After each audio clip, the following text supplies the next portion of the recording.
Hello বন্ধুরা, তোমরা দেখছো তোমাদের প্রিয় YouTube channel daily job news. তো আবারও চলে এলাম আরও একটা নতুন চাকরির বিজ্ঞপ্তি নিয়ে। তো চলো শুরু করা যাক।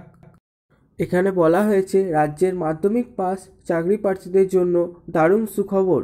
রাজ্যের গুরুত্বপূর্ণ পৌরসভায় কর্মী নিয়োগের বিজ্ঞপ্তি প্রকাশিত হলো। মাধ্যমিক পাস মহিলা চাকরি প্রার্থীরা এখানে আবেদন করতে পারবেন। যে কোনো ভারতীয় নাগরিক এখানে চাকরির জন্য আবেদনযোগ্য। তাহলে এবার আমরা দেখে নিই যে এখানে আবেদন পদ্ধতি কি আছে, কত বেতন দেওয়া হবে, কি যোগ্যতা লাগবে। চলুন দেখে নেওয়া যাক। এমপ্লয়মেন্ট নম্বর এখানে 12 কিমি বাই হেলথ, আর এখানে পদ হচ্ছে হনারারি হেলথ ওয়ার্কার। 19টি এখানে শূন্যপদ আছে, আপনারা আবেদন করতে পারবেন। এবং শিক্ষাগত যোগ্যতা বলা হয়েছে যে কোনো বিশ্ববিদ্যালয় থেকে আপনাকে পাস করতে হবে এবং মাধ্যমিক পাস থাকতে হবে। সম্পূর্ণ যোগ্য চাকরি প্রার্থীরা এখানে আবেদন জানাতে পারবেন। মাসিক মাইনে বলা হয়েছে এখানে প্রতি মাসে সাম্মানিক 4,500 টাকা করে ভাতা দেওয়া হবে। বয়স আপনার 1 জানুয়ারি অনুযায়ী 2024 তারিখে অনুযায়ী আবেদনকারীদের বয়স 40 বছরের মধ্যে হতে হবে। তপশিলি জাতিভুক্ত প্রার্থী এবং অন্যান্য অনগ্রসর শ্রেণীভুক্ত প্রার্থীদের ক্ষেত্রে বয়সে ছাড় থাকবে।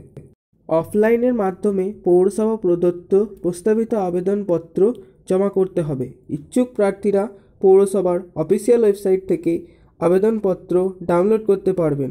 আবেদনপত্রে প্রয়োজনীয় তথ্যগুলি সঠিকভাবে পূরণ করতে হবে, যেগুলি দেওয়া থাকবে। পূরণ করার পর আবেদনপত্রের সঙ্গে প্রয়োজনীয় যে নথিপত্রগুলি সেগুলি জেরক্স কপি অ্যাটাচ করতে হবে এবং সম্পূর্ণ আবেদনপত্রটি একটি মুখবন্ধ খামে ভরে পৌরসভার নির্দিষ্ট ড্রপ বক্সে জমা করতে হবে। আবেদনকারীদের মাধ্যমিক পরীক্ষায় প্রাপ্ত নম্বরের ভিত্তিতে ইন্টারভিউয়ের জন্য ডাকা হবে। ইন্টারভিউয়ে প্রাপ্ত নম্বর এবং একাডেমিক স্কোরের ভিত্তিতে ফাইনাল মেরিট লিস্ট প্রকাশিত করা হবে। ফাইনাল মেরিট লিস্টে নাম থাকা প্রার্থীদের শূন্য পদের ভিত্তিতে নিয়োগ করা হবে। আর এখানে আবেদন করার শেষ তারিখ হচ্ছে 3রা ফেব্রুয়ারি 2024। অনেকটাই সময় আছে। বিভিন্ন চাকরি খবর সবার প্রথমে পেতে আমাদের চ্যানেলটিকে সাবস্ক্রাইব করে রাখুন এবং পাশে থাকা বেল আইকনটিকে বাজিয়ে দিন। আর লাইক শেয়ার করতে ভুলবেন না যেন। ধন্যবাদ।